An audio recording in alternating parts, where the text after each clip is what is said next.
വിശദമായ വാർത്തകളിലേക്ക്. കാത്തിരിപ്പുകൾക്കൊടുവിൽ കേരളത്തിൽ ആദ്യ വന്ദേ ഭാരത് ട്രെയിൻ ഇന്നെത്തും. ട്രെയിൻ ചെന്നൈയിൽ നിന്ന് കേരളത്തിലേക്ക് തിരിച്ചു.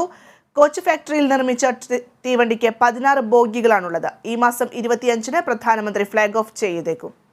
വിശദാംശങ്ങളുമായി തിരുവനന്തപുരത്ത് നിന്ന് അമൽനാഥ് ചേരുന്നു. അമൽ, വളരെ നാളത്തെ കാത്തിരിപ്പിനൊടുവിലാണ് ഇപ്പോൾ വന്ദേ ഭാരത് ട്രെയിൻ കേരളത്തിലെ എത്തുന്നത്. നമുക്കറിയാം, ദക്ഷിണേന്ത്യയിൽ ഇനി കേരളത്തിൽ മാത്രമാണ് വന്ദേ ഭാരത് എത്താനുള്ളത്. എന്തൊക്കെയാണ് വിശദാംശങ്ങൾ? തീർച്ചയായും ഭദ്ര, ഇപ്പോൾ സൂചിപ്പിച്ചതുപോലെ തന്നെ ദക്ഷിണേന്ത്യയിൽ കേരളത്തിന് മാത്രമായിരുന്നു വന്ദേ ഭാരത് ട്രെയിനുകൾ എത്താൻ ബാക്കിയുണ്ടായിരുന്നത്. ഇപ്പോൾ വന്ദേ ഭാരതുമായി ബന്ധപ്പെട്ട് ലഭിക്കുന്ന ഏറ്റവും പുതിയ വിവരങ്ങൾ, ദക്ഷിണ റെയിൽവേയുടെ മാനേജർ ഉന്നത ഉദ്യോഗസ്ഥരുമായി തിരുവനന്തപുരം ഡിവിഷനിൽ വെച്ച് കൂടിക്കാഴ്ച നടത്തിയിട്ടുണ്ടായിരുന്നു. അതായത് വന്ദേ ഭാരത് ട്രെയിനുകൾ എത്തിയാൽ നടത്തേണ്ട ഒരുക്കങ്ങളും ഒപ്പം അതുമായി ബന്ധപ്പെട്ട നടപടിക്രമങ്ങളും ഒക്കെയായിരുന്നു ഈ ഒരു ചർച്ചാ വിഷയമുണ്ടായിരുന്നത്.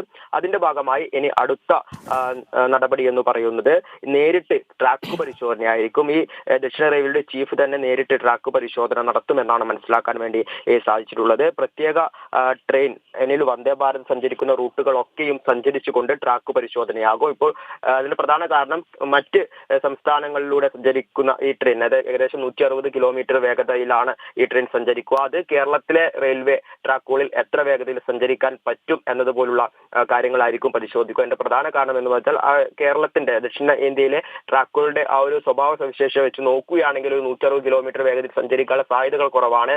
അതിന്റെ ഭാഗമായി തന്നെ ട്രെയിൽ റണ്ണുകളൊക്കെ നടത്തിക്കൊണ്ട് എത്ര വേഗതയിൽ സഞ്ചരിക്കാൻ സാധിക്കും എന്ന രീതിയിലുള്ള കാര്യങ്ങളൊക്കെയും പരിശോധിക്കും. ഇന്ന് തന്നെയാണ് ട്രാക്ക് പരിശോധന നടക്കും എന്ന് തന്നെയാണ് മനസ്സിലാക്കാൻ വേണ്ടി സാധിക്കുന്നത്. അതേസമയം തന്നെ പെട്ടെന്ന് തന്നെ എല്ലാ നടപടിക്രമങ്ങളും പൂർത്തീകരിക്കാനുള്ള നിർദ്ദേശങ്ങളും തിരുവനന്തപുരം ഡിവിഷനെ നൽകിയിട്ടുണ്ട്. അതായത് എത്രയും പെട്ടെന്ന് ഇതിന്റെ നടപടിക്രമങ്ങളൊക്കെയും പൂർത്തീകരിച്ച് നാടിന് സമർപ്പിക്കുക എന്ന് തന്നെയാണ് മനസ്സിലാക്കുന്നത്. ഇന്ന് വൈകിട്ടോടു കൂടിയായിരിക്കും ഈ റാക്കുകൾ തിരുവനന്തപുരം ഡിവിഷനിൽ എത്തുക. നേരത്തെ സൂചിപ്പിച്ചിട്ടുണ്ടായിരുന്നത് ഇന്ന് രാവിലെയോടുകൂടി റാക്കുകൾ തിരുവനന്തപുരത്ത് എത്തും എന്നുള്ളതായിരുന്നു. ഇന്നലെ വൈകിട്ടോടു കൂടിയാണ് ചെന്നൈയിൽ നിന്നും ഇത് പുറപ്പെട്ടിട്ടുണ്ടായിരുന്നത്. എന്നാൽ കേരളം ഒപ്പം തന്നെ തമിഴ്നാട് റെയിൽവേ ട്രാക്കുകൾ പരിശോധിക്കുകയാണെങ്കിൽ ഇവിടെ കൂടുതലായി സർവീസ് നടക്കുന്ന ഒരു ട്രാക്കാണ്. അതിനാൽ തന്നെ ഈ വന്ദേ ഭാരത് ട്രെയിനുകൾ പല ഇടങ്ങളിലും പിടിച്ചു നിർത്തിയതിനു ശേഷമാണ് ഇങ്ങോട്ട് തിരുവനന്തപുരത്തേക്ക് എത്തിക്കുന്നത്. അതുകൊണ്ട് തന്നെ ഇന്ന് വൈകുന്നേരത്തോടു കൂടിയാകും റാക്കുകൾ എത്തുക. അതേസമയം തന്നെ ഈ സ്റ്റോപ്പുകളുമായി ബന്ധപ്പെട്ട് വലിയ ഒരു സംശയങ്ങൾ ഉന്നയിക്കുന്നുണ്ട്. അതായത് 6 സ്റ്റോപ്പുകളാണ് ഈ തിരുവനന്തപുരം മുതൽ കണ്ണൂർ വരെയുള്ള സർവീസിൽ ഉണ്ടാകുന്നത്. എന്നാൽ ഇതിൽ ഷൊർണൂർ ഈ ഒരു സ്റ്റോപ്പായി ഉണ്ടാകുമോ എന്ന വലിയ സംശയങ്ങളും ഉന്നയിക്കുന്നുണ്ട്. അതേസമയം തന്നെ തിരുവനന്തപുരം ഡിവിഷന്റെ ഒരു വിശദീകരണം ഈ ഒരു ഇതുമായി ബന്ധപ്പെട്ട് വരുന്നത്, അന്തിമമായി റെയിൽവേ മന്ത്രാലയം നിർദ്ദേശം നൽകുന്നത് വരെ അതിനുവേണ്ടി കാത്തിരിക്കണം എന്നുള്ളതാണ്. അതേസമയം തന്നെ പ്രധാനമായും തിരുവനന്തപുരം, കൊല്ലം, കോട്ടയം, എറണാകുളം, തൃശൂർ, തിരൂർ, കോഴിക്കോട്, കണ്ണൂർ എന്നീ സ്റ്റോപ്പുകളായിരിക്കും ഉണ്ടാവുക എന്നൊരു കാര്യം കൂടി ഇപ്പോൾ മനസ്സിലാക്കുന്നുണ്ട്. ഇതിന് അന്തിമമായ ഒരു തീർപ്പ് ഇതുവരെ ഉണ്ടായിട്ടില്ല.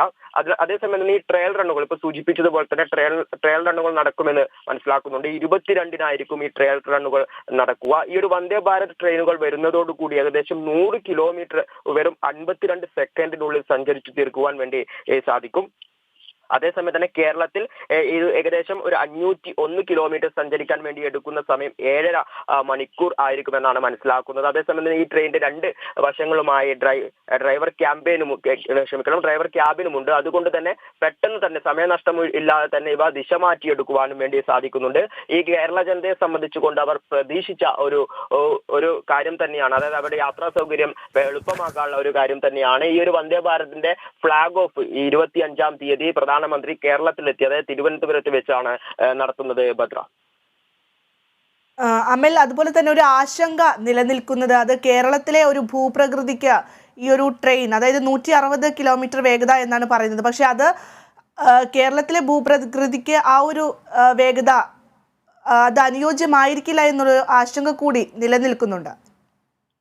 തീർച്ചയായും ഒരു വലിയ ആശങ്ക തന്നെയാണ്. അതായത് കേരളത്തിന് പുറമെ തന്നെ തമിഴ്നാട്ടിലും കർണാടകയിലും അടക്കം ഈ വന്ദേ ഭാരത് ട്രെയിനുകൾ ഓടുന്നുണ്ട്. ഇവിടെയൊക്കെ തന്നെയാണെങ്കിലും ഈ ഒരു കിലോമീറ്റർ, അതായത് 160 കിലോമീറ്റർ വേഗതയിൽ സഞ്ചരിക്കാൻ വേണ്ടി ഈ വന്ദേ ഭാരത് ട്രെയിനുകൾക്ക് സാധിക്കുന്നില്ല.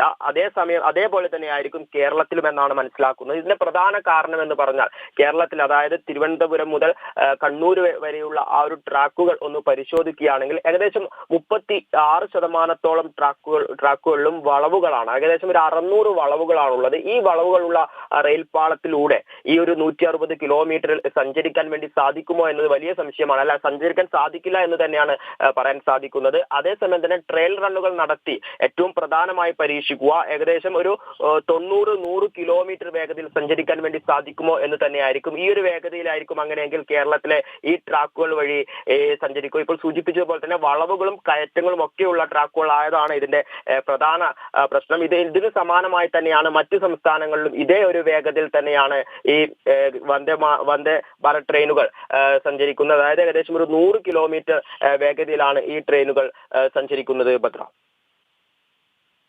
ശരി അമൽ, കാത്തിരിപ്പുകൾക്കൊടുവിൽ കേരളത്തിൽ ആദ്യ വന്ദേ ഭാരത് ട്രെയിൻ ഇന്നെത്തുകയാണ്. ട്രെയിൻ ചെന്നൈയിൽ നിന്ന് കേരളത്തിലേക്ക് തിരിച്ചു. കോച്ച് ഫാക്ടറിയിൽ നിർമ്മിച്ച തീവണ്ടിക്ക് 16 ബോഗികളാണുള്ളത്. ഈ മാസം 25-ന് പ്രധാനമന്ത്രി ഫ്ലാഗ് ഓഫ് ചെയ്തേക്കും.